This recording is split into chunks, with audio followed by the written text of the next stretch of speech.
کیا تم خیال کرتے ہو کہ غار اور لوح والے ہماری نشانیوں میں سے عجیب تھے؟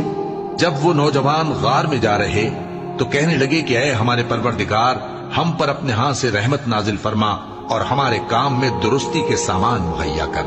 تو ہم نے غار میں کئی سال تک ان کے کانوں پر نیند کا پردہ ڈالے رکھا، یعنی ان کو سلائے رکھا۔ پھر ان کو جگہ اٹھایا تاکہ معلوم کریں کہ جتنی مدت وہ غار میں رہے دونوں جماعتوں میں سے اس کی مقدار کس کو خوب یاد ہے۔ ہم ان کے حالات تم سے صحیح صحیح بیان کرتے ہیں۔ وہ کئی نوجوان تھے جو اپنے پروردگار پر ایمان لائے تھے، اور ہم نے ان کو اور زیادہ ہدایت دی تھی، اور ان کے دلوں کو مربوط یعنی مضبوط کر دیا۔ جب وہ اٹھ کھڑے ہوئے تو کہنے لگے کہ ہمارا پروردگار آسمانوں اور زمین کا مالک ہے، ہم اس کے سوا کسی کو معبود سمجھ کر نہ پکاریں گے۔ اگر ایسا کیا تو اس وقت ہم نے بے عقلی کی بات کی۔ ان ہماری قوم کے لوگوں نے اس کے سوا اور معبود بنا رکھے ہیں، بھلا یہ ان کے معبود ہونے پر کوئی کھلی دلیل کیوں نہیں لاتے؟ تو اس سے زیادہ کون ظالم ہے جو اللہ پر جھوٹ باندھے؟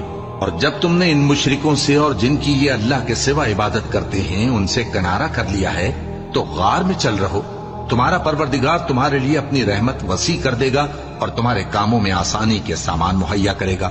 اور جب سورج نکلے تو تم دیکھو کہ دھوپ ان کے غار سے داہنی طرف سمٹ جائے، اور جب غروب ہو تو ان سے بائیں طرف کترا جائے، اور وہ اس غار کے کشادہ حصے میں تھے۔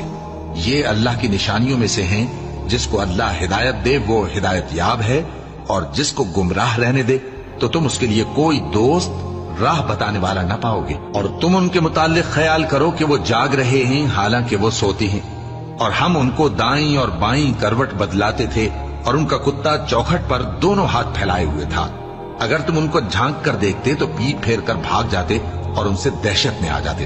اور اسی طرح ہم نے ان کو اٹھایا تاکہ آپس میں ایک دوسرے سے دریافت کریں۔ ایک کہنے والے نے کہا کہ تم یہاں کتنی مدت رہے؟ انہوں نے کہا کہ 1 دن یا اس سے بھی کم۔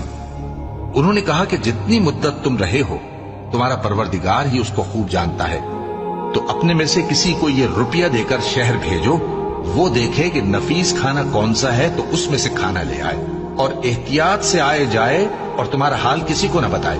اگر وہ تم پر دسترس پا لیں گے تو تمہیں سنسار کر دیں گے یا پھر اپنے مذہب میں داخل کر لیں گے، اور اس وقت تم کبھی فلاح نہیں پاؤ گے۔ اور اسی طرح ہم نے لوگوں کو ان کے حال سے خبردار کر دیا تاکہ وہ جانیں کہ اللہ کا وعدہ سچا ہے، اور یہ کہ قیامت جس کا وعدہ کیا جاتا ہے اس میں کچھ شک نہیں۔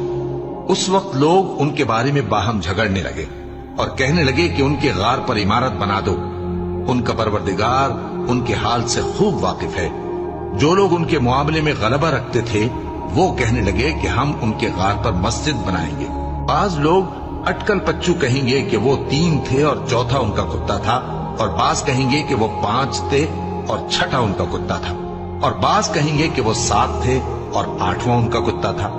کہہ دو کہ میرا پروردگار ہی ان کے شمار سے خوب واقف ہے، ان کو جانتے بھی ہیں تو تھوڑے ہی لوگ جانتے ہیں۔ تو تم ان کے معاملے میں بحث نہ کرنا مگر سرسری سی بحث، اور نہ ان کے بارے میں ان میں سے کسی سے کچھ دریافت ہی کرنا، اور کسی کام کی نسبت نہ کہنا کہ میں اسے کل کر دوں گا، مگر انشاءاللہ کہہ کر یعنی اگر اللہ چاہے تو کر دوں گا۔ اور جب اللہ کا نام لینا بھول جاؤ تو یاد آنے پر لے لو، اور کہہ دو کہ امید ہے کہ میرا پروردگار مجھے اس سے بھی زیادہ ہدایت کی باتیں بتائے۔ اور اصحاب کہف اپنے غار میں 9 پر 300 سال رہے۔